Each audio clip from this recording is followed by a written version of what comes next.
Hey, good evening tonight. I'm just doing last minute prep check while we let me get the slideshow going here. Okay. All right, we're gonna start in just a moment. Me.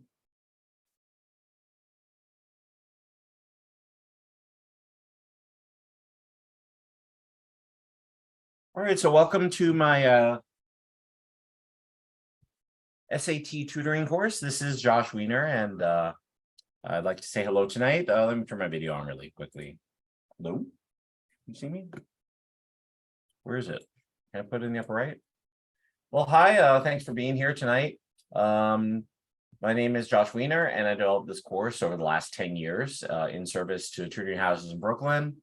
I've been tutoring math and teaching math for well over 15 years, and I'd like to just thank you for joining me if you're watching the recording on YouTube or on Twitch, where we're live streaming it as well tonight. So there'll be 2 extra recordings. So thanks for joining me to study a little bit of math tonight.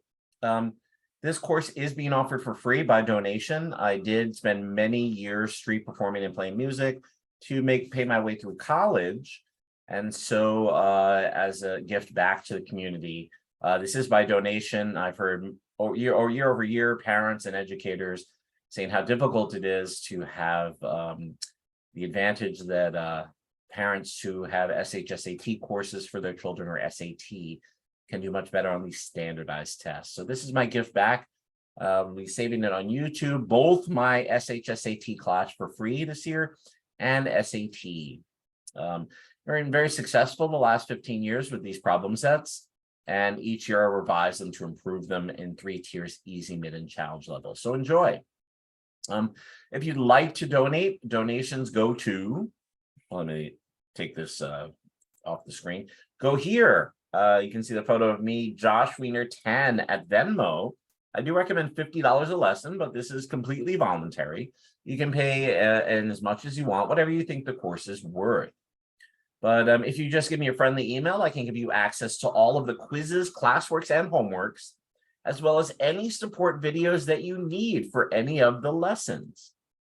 And let's get started tonight on lesson number 7. Okay, so welcome to my online SAT class. Tonight we're going to focus on factoring cubics, which is one of the topics still currently on the SAT exam.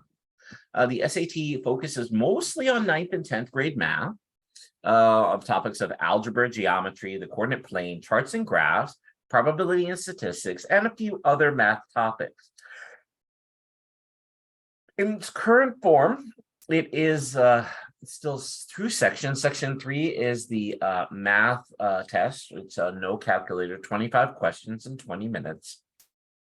And section 4, you can use a graphing calculator, such as the Texas Instruments TI-84 plus CE, I recommend. But there are also very good Casio calculators and other graphing calculators. And that has 38 questions and 55 minutes. This is lesson 7 of a course that I'm sharing online. This is the 28 lesson version of my course for tutoring houses. But this will be lesson number 7 of 22 lessons that I'm sharing this year. As a basic beginner strategy, for those of you who have tuned in before, I've mentioned that the SAT math sections are arranged from easy to mid to challenge level, as you can see in this slide.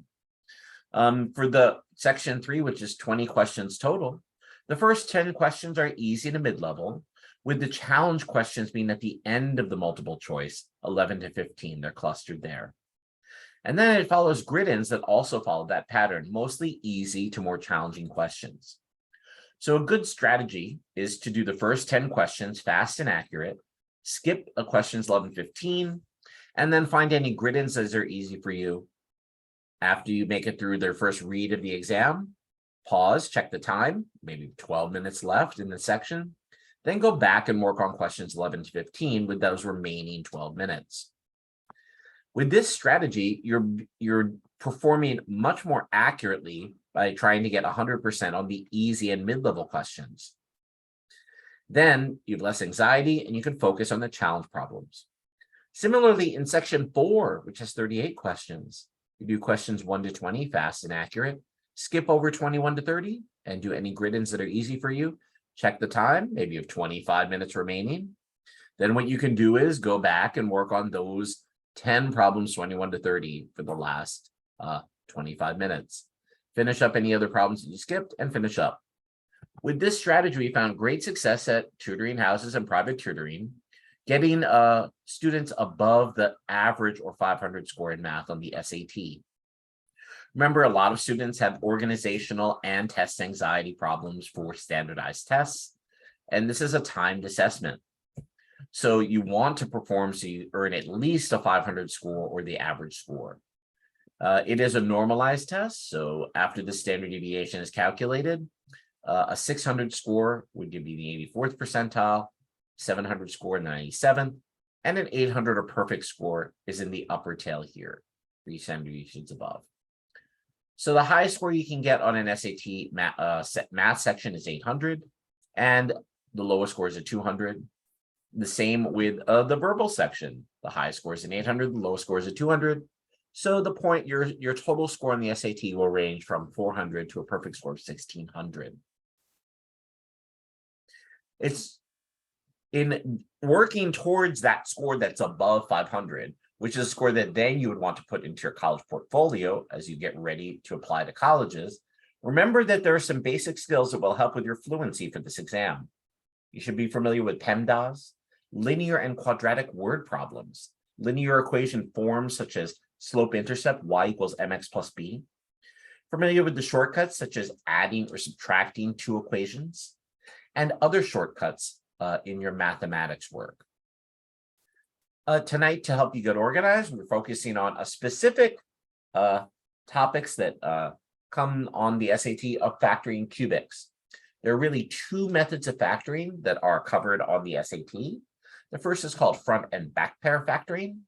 And the second factoring type is the factoring of the sum or difference of two perfect cubes. So you should be familiar with those two forms, classifications of cubics. Before we get to tonight's lesson, we always warm up class with a warm-up quiz, which is 10 minutes, where you'll have 2 easy level, 2 mid-level, and 1 challenge level question to try. So I'll put the link here on the screen for those who are interested. If you want to pause the video and cut and paste the link, I'll leave the links open and active here on my Columbia Drive until I choose to perhaps privatize or delete the course. But the links will be active and open. If you have a problem with any of the links that you see in this recorded video, just email me at JW2542@gmail.com, and I'll promptly reply to help set you up so that you can work through an excellent SAT course. All right, so I'll pause the audio here now. So you'll have 10 minutes for these 5 practice questions starting now. So good luck on SAT quiz number 7 using this Google form link. I'll see you in 10 minutes.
Okay, just 5 more minutes on tonight's quiz. 5 more minutes.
Hey, ladies and gentlemen, that is time for SAT quiz number 7.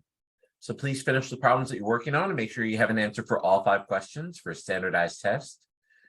Answer all 4 multiple choice, plus an answer for the grid in. There's no penalty for guessing. And then if you can fill out the bottom of the Google form in the bubbles below, and make sure you click on that submit button at the bottom of the form, and the form will be auto-graded for you by the school computer. Again, it's time for SAT quiz number 7.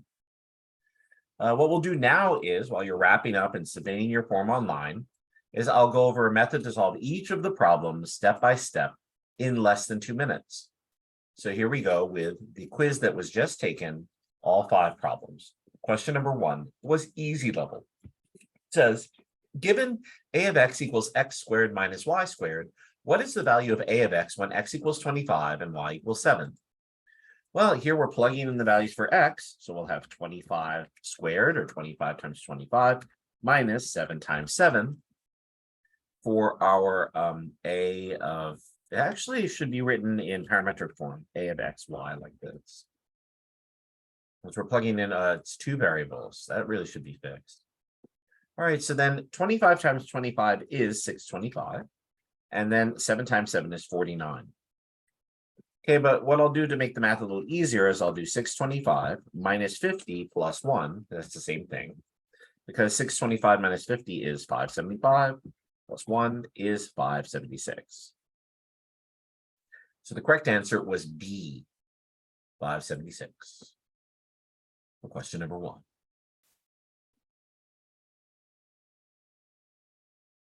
All right, leave it on the screen just for a moment.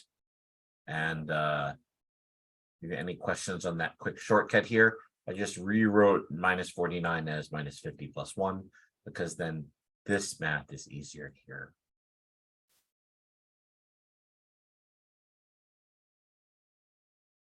All right, so for question number 2, we have, in the system of equations, f of x equals negative 0.6x plus 1.5, and w of x equals w squared minus 5x plus 6. You should really use a graphing calculator. And should I spend the time tonight with a graphing calculator to show you how to code it?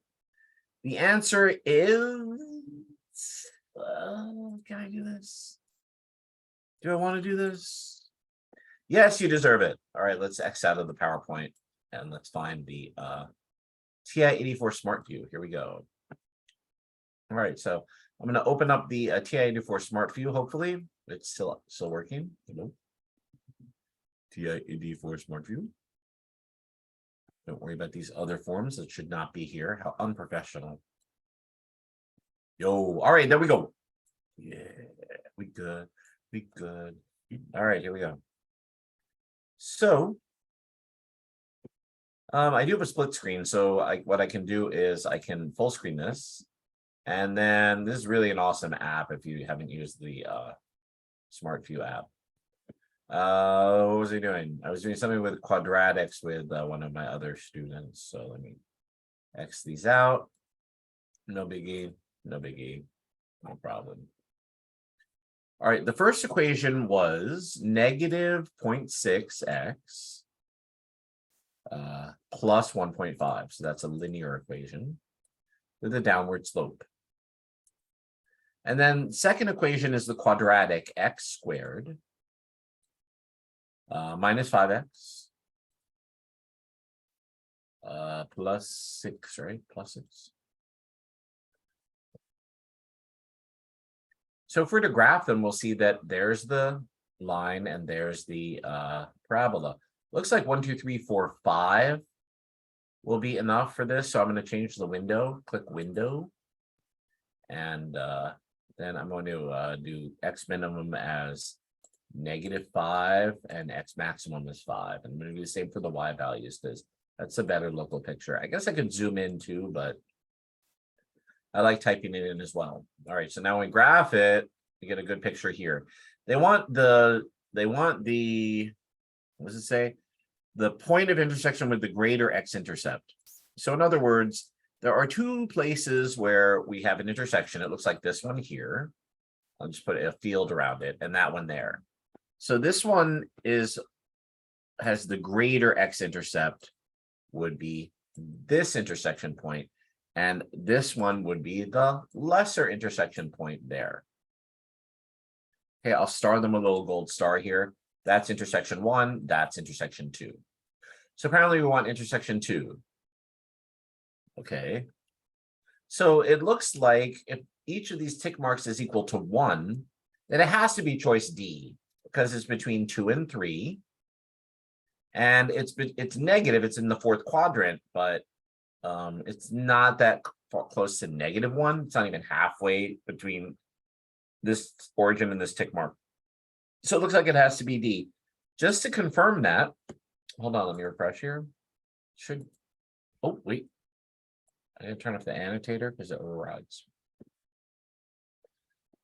What you can do is you can see a triple screen here. So there's the graph, there are the equations we're working with, and the window. But should I go to the table? That's not bad. Why does it have those weird values though? All right, because it's not on auto. Should I set the table? Like 1, 2, 3, 4, like 5, 6. Let's find the intersection points because none of these are exactly the same a match. Let's go back to the graph. You hit clearing out the keys so that you can do this too. You hit second calculate. We want the intersection of choice 5. It'll say, where's the first curve? Move the drone with the Nintendo left and right, somewhere in the area of this green box, somewhere close to the intersection point. Hit enter. It switches to the red string, which is a parabola this time. Hit enter. They're close enough. Enter one more time, and it nails it. So this is at 2.783, comma, negative 0.169, or the nearest hundredth. 2.78, comma, negative 1.7. And the correct answer certainly is D. So there it is. In fact, we go to the graph. X is 2.7830952. X is 2.7830952. X is 2.7830952. Enter. Confirming it, we get the same output. It's negative 1700ths. The end. So the correct answer was indeed D for that quiz problem.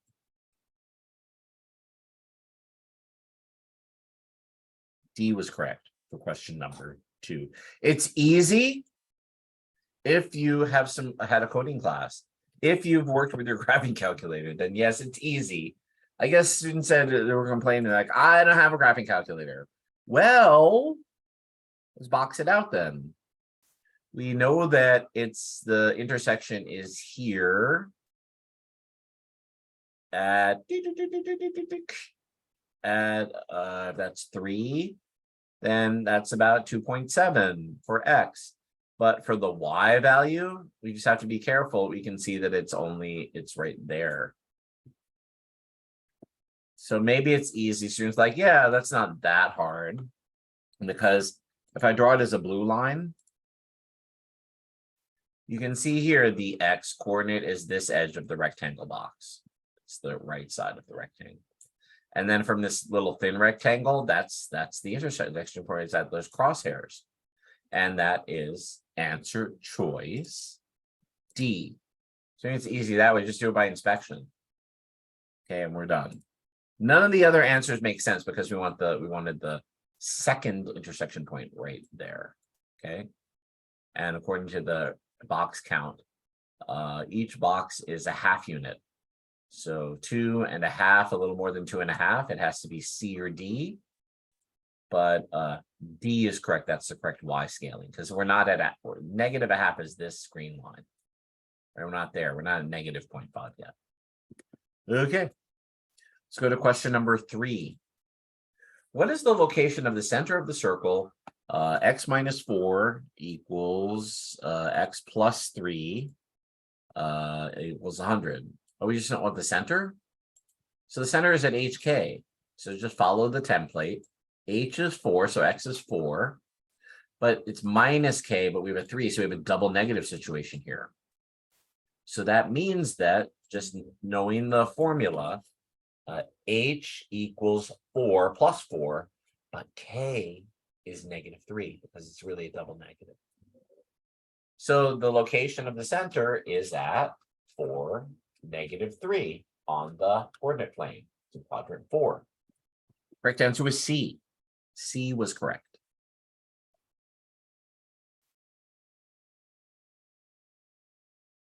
For question number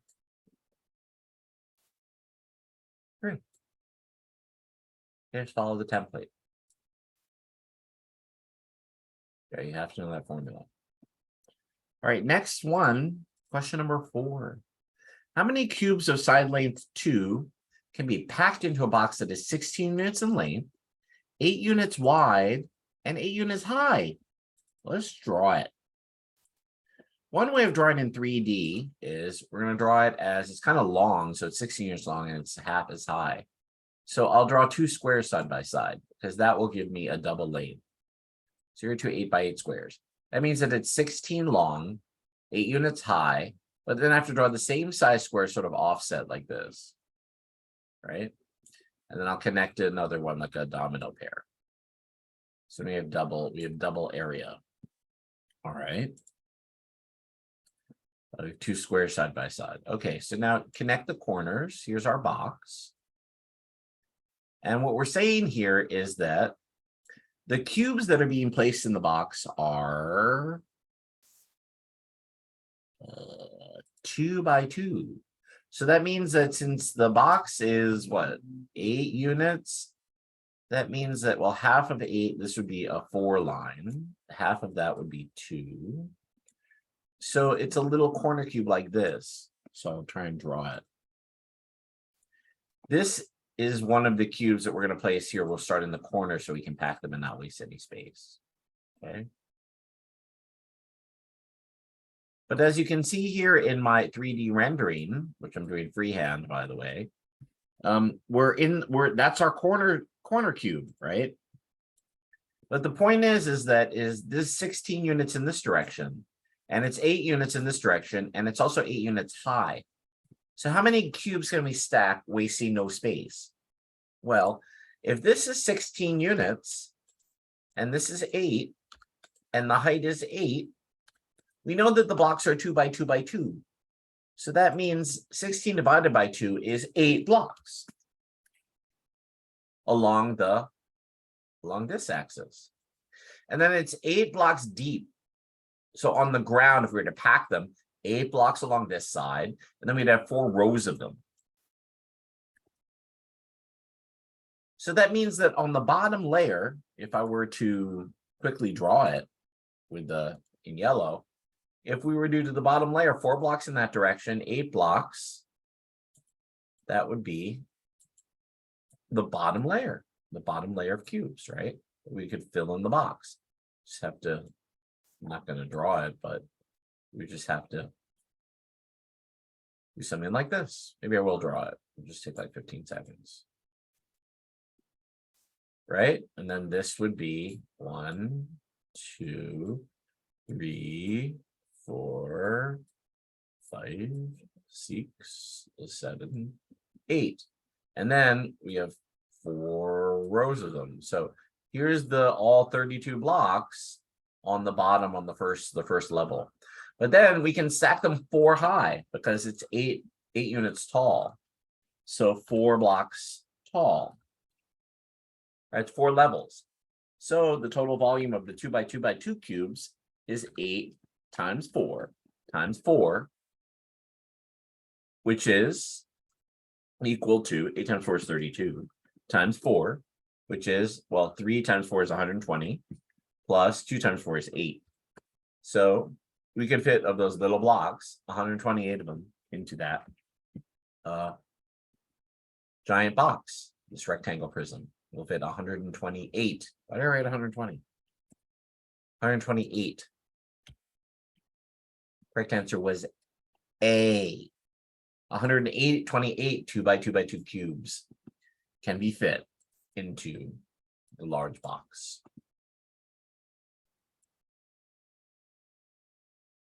Last one.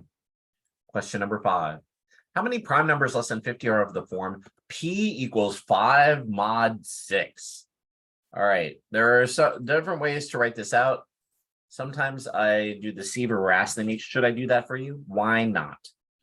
1, 02, 03, 04, 05, 06, 07, 08, 09, 10, 11, 12, 13, 14, 16, 17, 18, 19, 20, 21, 22, 23, 24, 25, 26, 27, 28, 29, 30, 31, 32, 33, 34, 35, 36, 37, 38, 39, 40, 41, 42, oops, nope, 43, 44, 45, 46, 47, 49, 50, and we can stop because it has to be less than 50 and it has to be prime. All right, let's look at this table and you'll see something very interesting, first of all.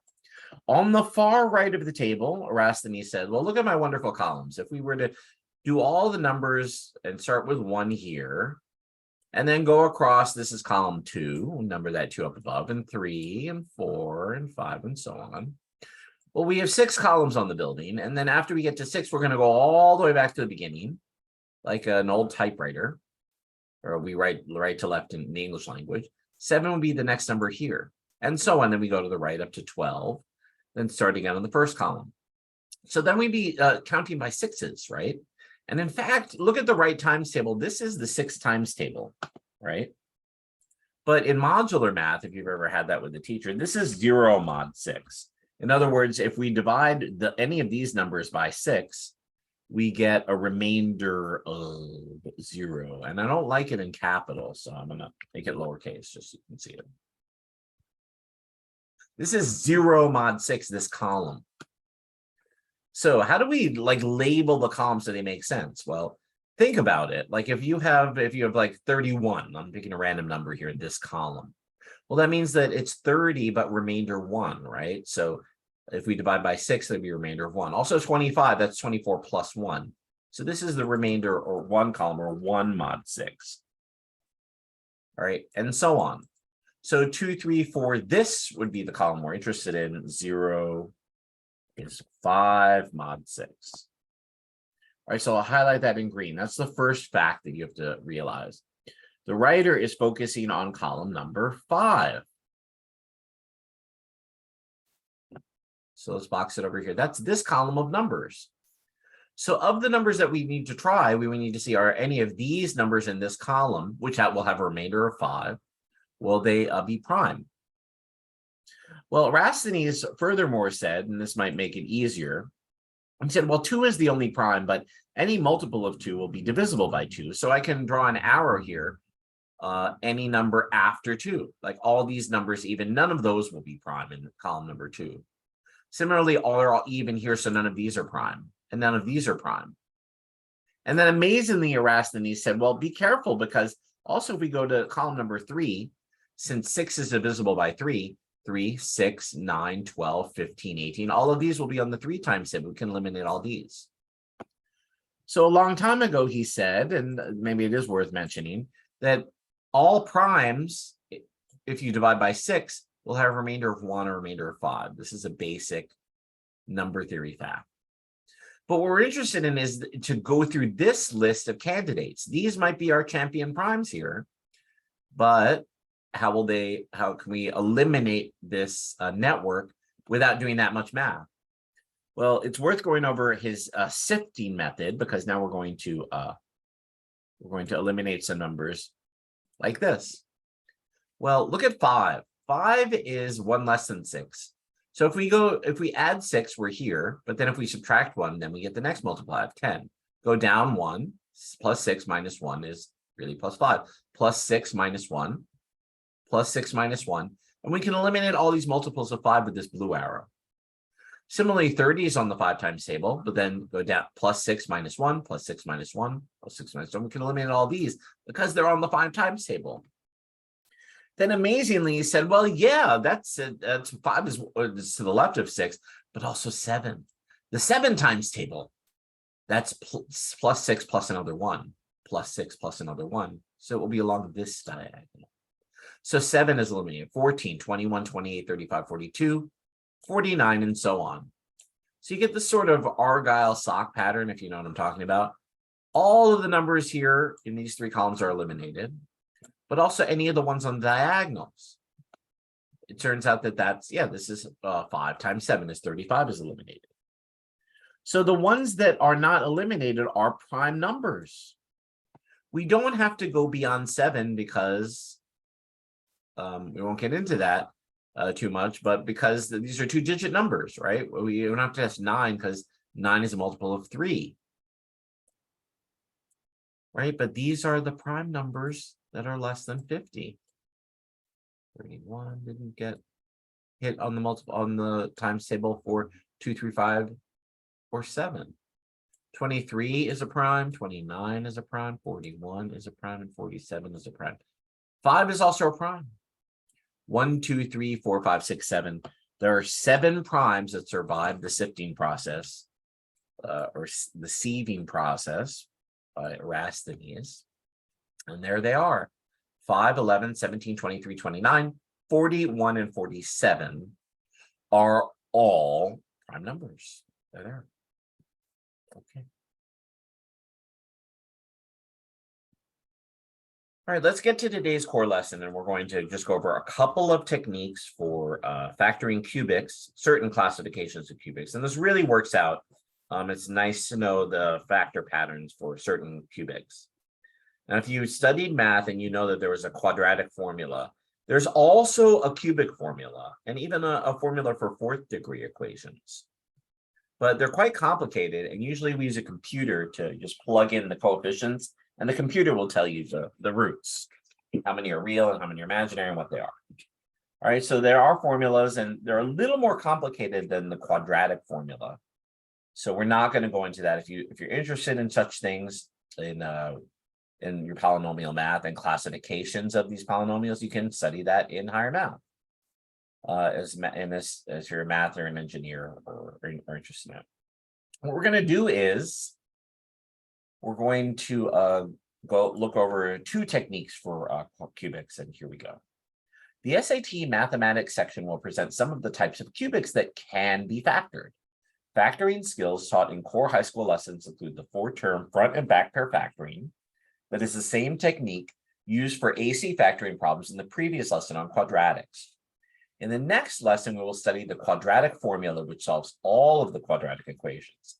Did you know that there's also a cubic equation for 3rd degree equations? There's also a general solution for the quartic or 4th degree polynomials. Although these topics are not part of the SAT, often a few problems of cubic equations that we work with have 2 factor pattern skills: front and back pair and SOAP. Same, opposite, always positive. So those are the initials for those words. SOAP, same, opposite, always positive. These 2 techniques are specific for just a few type of many cubic equations, however. Suffice it to say, nearly all questions with cubic equations on factoring allow these algorithms on the SAT. Let's look at the first example. So here you're given a cubic by the writer, and it reads, what are the solutions to 7x cubed plus 9x squared minus 28x plus 36? So I'm highlighting it here as 2 and 2. So the skill here is to separate them into the front 2 terms and the back 2 terms. Okay.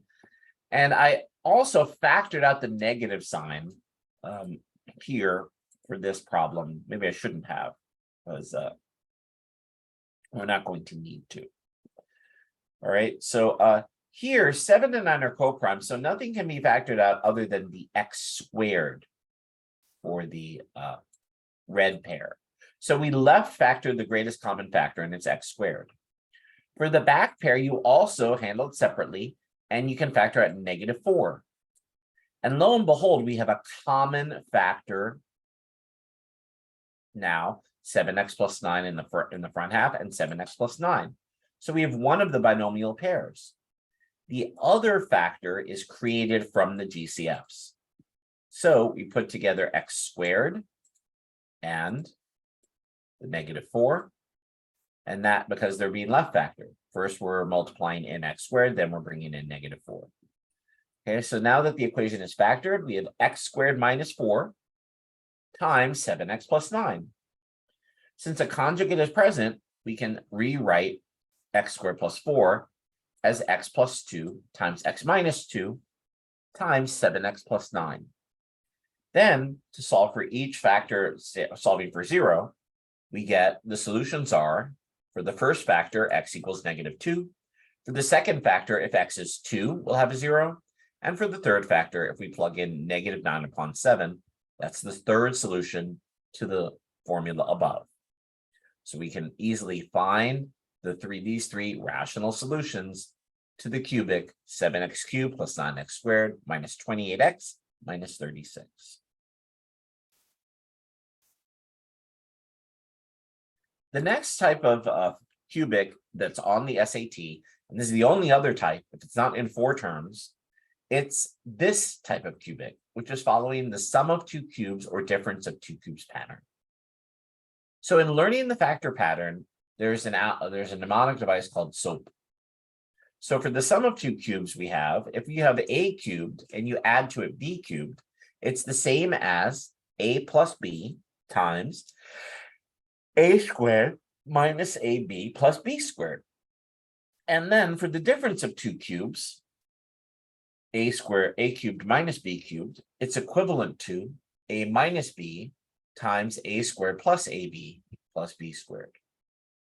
So when we're talking about SOAP, we're talking about the connectors of the terms to help you memorize the pattern in the formulas. So here, if you look very carefully, you can see that, well, here we're doing the sum. So in the binomial, we have a plus sign or sum. Here we're doing the difference. So what's the same is the same sign in the binomial is a minus. All right, and then once you get to the trinomial, it's the opposite sign, so it'll go plus minus, or it'll go minus plus. And then lastly, the third term is always positive for both formulas. So same opposite always positive is the way to remember those binary connectors, plus or minus.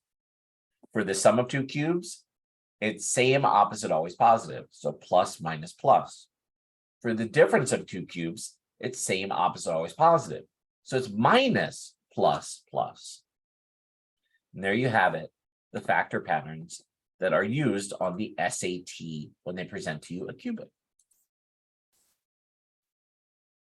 Let's look at some examples. So here for the cubics, we have x cubed plus 64. So we rewrite that as x cubed plus 4 is being cubed. Then following the SOAP pattern, we have x plus 4, the base plus the second base, equals the first base squared minus ab, which is 4x, and then plus 4 squared, or 16. So x cubed plus 64 is equivalent to x plus 4 times x squared minus 4x plus 16. Also, x cubed minus 64 is equal to x cubed plus 4 cubed. So now our base is like the one above, a is x and b is 4. And we write x minus 4 times x squared plus 4x plus 16. So what's following the SOAP rule, remember, is same, opposite, and then the third binary operation is always positive. Same plus minus plus. For the difference of 2 cubes, minus plus plus.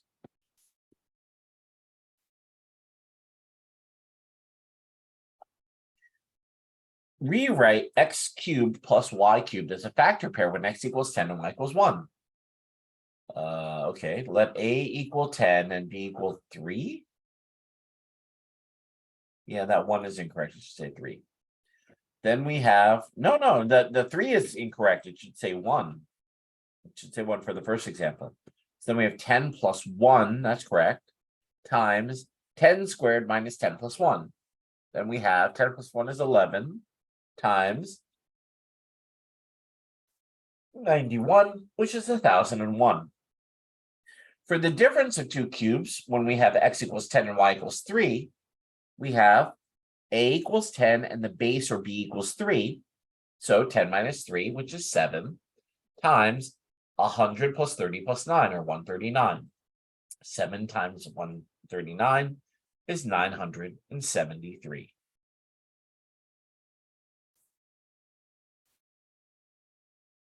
What we'll do now is we'll break up it back into independent work, and I'd like you to try classwork number 7.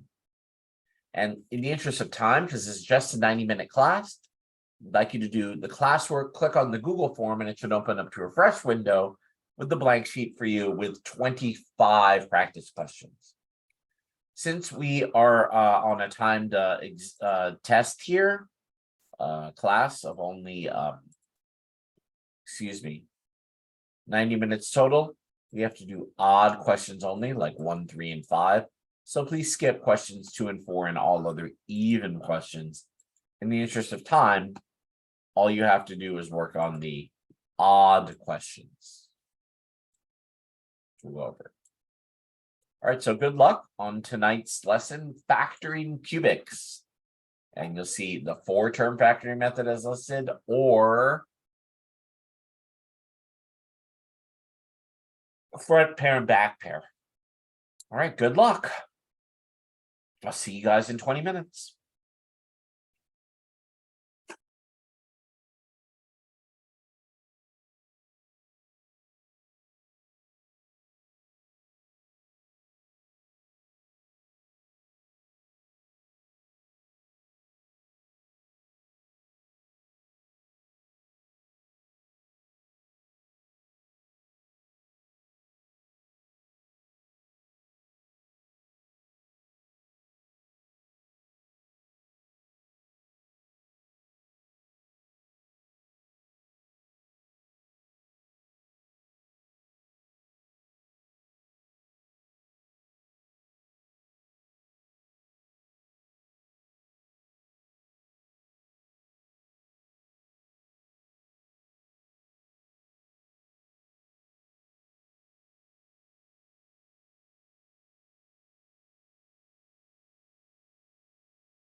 Ladies and gentlemen, please finish the problems that you're working on and take a break.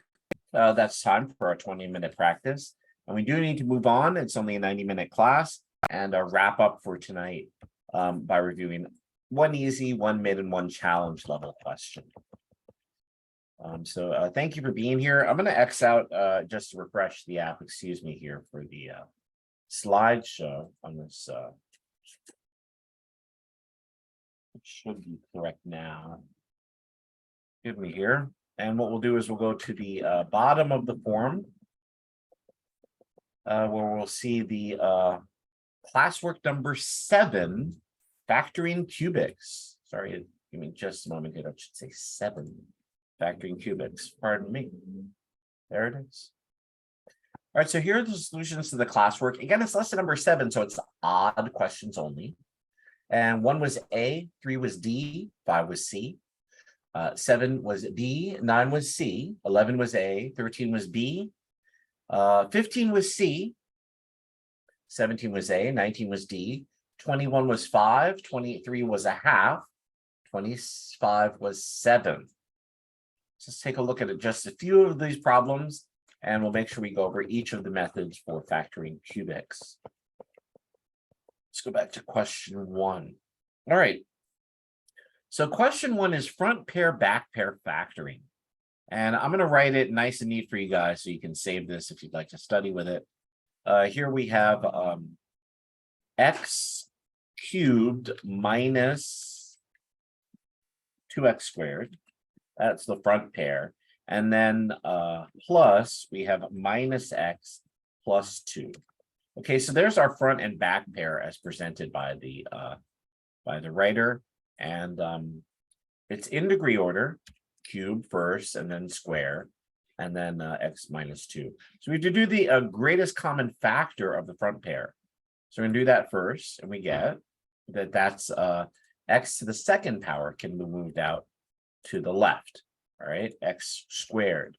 So then what stays in the parentheses would be that'd be x minus 2.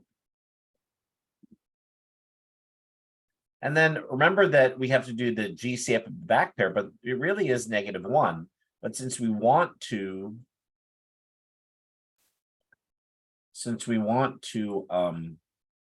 have the term be the same so that we can create the binomial, we want to see this green box here, x minus 2, as the factor.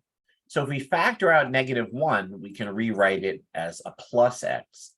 So then it'd be -1 is the GCF. And then we'll also have the common factor, x minus 2. Okay, so that's the math skill there. You have to factor out -1. So then creating it, we'll have x squared minus 1 times x minus 2. The second binomial is created from the GCF pair, which I'll put in little blue marbles here so you can see it. So it's x squared is the first GCF and -1 is the second GCF. Putting them together, we get x squared minus 1 for our second binomial. X squared minus 1. So now we have x squared minus 1 times the common factor pair, which is here, x minus 2. And that's the correct factored form. X squared minus 1 is the first factor, and the second factor is indeed x minus 2.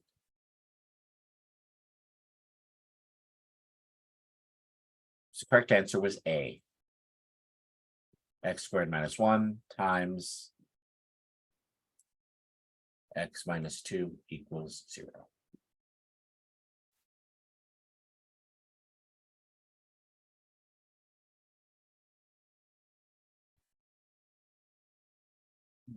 Let's go into the next page. Question number, odd questions only, right? Question 9. No, let's keep going. Question 11 is a little tricky. That's not soap factoring. All right, let's go to question 7. All right, question 7 can be solved in the following manner. Now we know that a cubed, a is the base of this exponent, but this is written as a single digit. To rewrite it as 2 cubed. Now we know that, like, if we're factoring, that we have like x equals a and y equals 2. Those are the bases for our cube pattern, right? So you really do need to learn this pattern here, but we're going to do, let's see, x plus y times x squared plus xy plus y squared for the following plugin, right? So for the binomial, we're going to have, that'll equal a squared plus 2. Wait, yeah, those should, I put the squares in the wrong place. Oh my goodness. Oh my goodness. Let me take those 2's off. Sorry. Could be here in the trinomial, x squared plus xy plus y squared. Pardon me, I'm just writing so fast. All right, so now writing it out, we have a plus 2. That'll be the x and y plug-in. And then a squared plus 2a plus 2 squared, or 4. Looking at the answer choices, let's see. I guess, remember, it's the SOAP pattern. So what we want to see, actually, is we want to make sure that it's positive, same, opposite. No, that should be negative, and always positive. So I even wrote the second one down wrong. Oops, that should be a negative, right? And then the last binary operation should be positive. Same, opposite, always positive. So looking for that pattern, you can see that only one of them did it correctly. Same is a plus, opposite is a minus, and then positive in the end.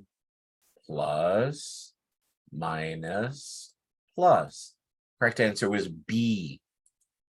Bravo for you if you got B for the correct answer for question number 7.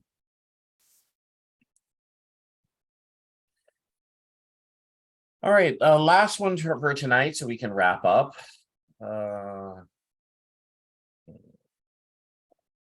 This is common on the SAT. Let's look at question 16. Test to do your knowledge of factoring and FOIL patterns. So for question number 16 is not odd. I'm sorry, we can't look at question number 16. 17, 18? No. 19? No. 23. Where's weird? 25. Let's go 25, which is another thing has to do with factor patterns. So it says that u of y is 1 upon y minus 9 squared plus 4y minus 9 plus 4. So this looks unusual because instead of it being like x squared plus 4x plus 4, you can see that you have to be careful because we have an expression there, y minus 9 in place for the variable. So what we do is we're going to put in a dummy variable for that expression. You haven't done this with your teacher before. This is really from Algebra 2 class. I'll call A our dummy variable because we have a problem. There's an expression there, y minus 9. So we're going to rewrite it as u of A is equal to 1 over A squared plus 4A plus 4. And the reason we're doing this is because this trinomial is factorable. You can rewrite this as 1 over A plus 2 times A plus 2. Okay, so because wherever there was a y plus 9, we put the letter A. Now it's factorable as A plus 2 times A plus 2. And so that means that it's equivalent to equals 1 over A plus 2 squared, right? Because those are the factors. If you need me to draw it out, it really does work. A plus 2 times A plus 2 A times A is A squared. This would be 2A, this would be 2A, and then 2 times 4, this rectangle would be 4. So we indeed have A squared plus 4A plus 4 when we add up all the areas. Okay, so it's the same trinomial factor. But A we can now bring back. We know that A was y minus 9. So that means that we can rewrite it as y minus 9 plus 2 squared. So it's really 1 over y minus 7 squared. Interesting. That means that if we plug in now that we've rewritten it properly and factored it using a substitution, this expression, this unusual trinomial, is a y minus 7 squared, just with a translation step. So the correct answer is 7. 7 was the correct value for y. If we plug it in, the function will be undefined. All right, so again, that was from Algebra 2 class. Let's see that by plug-in, we can check our answer. Just a moment. Well, what happens when we plug in 7? You're going to see that it really works.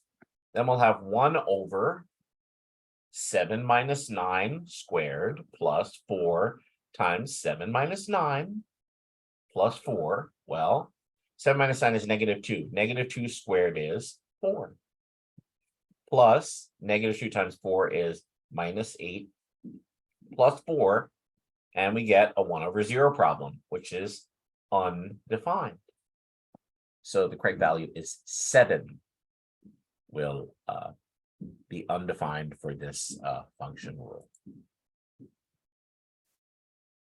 Okay, so thank you again for joining me tonight to review some skills here for factoring cubics, which are the 2 types of cubics that are always on the SAT if they're included in the exam. And here's the answer to the classworks. If you like, the links will still be active to the quiz classwork and homework here on my Columbia University Drive from which I have from grad school. The next class will be October 31st, back at our regular time at 7 p.m. I had to do this early today because I have a family obligation to get to tonight. So I had to do it early today, October 24th, 2023. So I hope to see you next time. And again, this will be posted live on Twitch and on YouTube. Lesson number 7 is now in the books, Factoring Cubics. The entire course is active on YouTube. I'm new to Twitch, so I didn't know that I could live stream there. If you'd like to know more about me, my name is Josh Wiener, and I've been doing this for a living, tutoring as a private and one-on-one tutor for over 15 years. I went to Gifted and Talented School growing up in Chinatown, New York, and then attended the Center School and was a BC Calculus student at Bronx Science. I graduated in 4 years, and then years later completed a double major in math education and Jewish studies humanities, and was accepted into Columbia University Teachers College, where I received a master's in math education. I have been focusing on my math work. I no longer really perform as a juggler or a musician. I still do that for myself, not at the level that I did when I was younger, but I really wanted to focus on work as an educator, as a mathematician. So I've tutored thousands of students really for standardized exams, such as the New York State Regents, the SHSAT, the test for Catholic schools, the cooperative exam, high school placement test, the PSAT, SAT, the ACT, AP exams in math, physics, statistics, as well as the graduate record exam. My students have received scholarships and awards for the SHSAT, accepted into the specialized high schools in New York, have received top scores on the SAT, the New York State Regents, and have received Regent scholarships. Additionally, they've been accepted into nursing school, medical schools, business schools, and graduate schools, as well as the high schools and colleges of their choice. So if you'd like to hire me as a tutor, I still have some hours available. You can call me or email me at JW2542@gmail.com. Please check out my WIGS website. You can also send me an email there and tell me what you need if you need assistance with a private tutor. I can also do pod class, small classes for specialized exams. And I have, as I'm sharing my courses on 2 of the exams that I have full courses for that I personally prepared. You can also see praise from teachers and other students who have worked with me over the last 15 years as I continue to do my tutoring work. So thank you so much for having me and sharing some of your night with me. That's it for tonight. Maybe I will see you on the last day of October. Oh, it's Halloween. So maybe there will people who'll be trick-or-treating, I don't know, or spending time with friends, but I'm still planning on doing this from 7 to 8:30.